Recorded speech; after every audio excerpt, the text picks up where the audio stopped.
ओम श्री सिद्धभैरवाय नमः. बघा, एक माणूस एक दिवस एकनाथ महाराजांकडे गेला.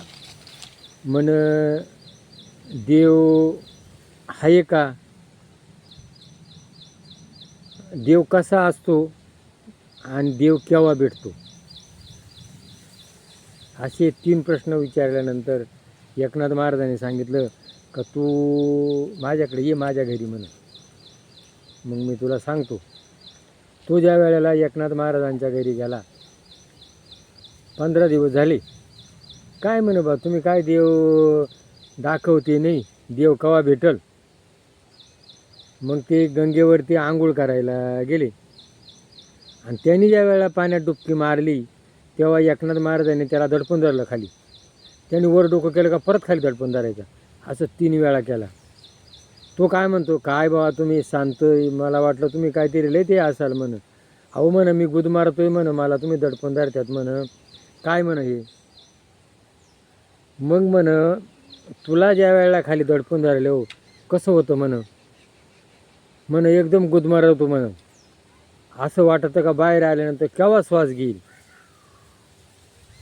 मग तसंच ज्या वेळेला मला भगवंत केव्हा भेटेल अशी त्याला उत्कृष्ट लागल तेव्हा देव भेटतो.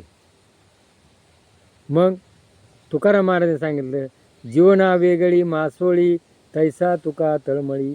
जसा माशाला काय असं लागतं, पाणी. गाईचं तूप सगळ्यात भारी असतं आणि जर तुपात मासा ठेवला तो तसा करतो, तळमळ करतो, त्याला काय लागतं, पाणी. तसा ह्या जीवाला कोण पाहिजे, देव. आणि आज आपण कुठं, तूप म्हणजे काय, हे प्रपंच.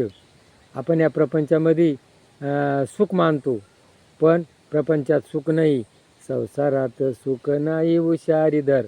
कोणाचे गणगतो, कोणाचं घर, म्हणजे माझा कोण, आपला तो एक देव करून घ्यावा, ते नेविन जीवा सुख नाही. आणि मग ज्या वेळेला अशी उत्कृष्ट लागते माणसाला, तसं लागल तेव्हा त्याला देव भेटतो. मग संतांनी तेच केलं आणि म्हणून संतांना देव भेटवा. तर म्हणून हा जो भैरवनाथ आहे, इथं येऊन नुसतं पाया पडून, बकरं कोंबडे कापून, पूजा घालून, नारळ घेऊन चालणार नाही.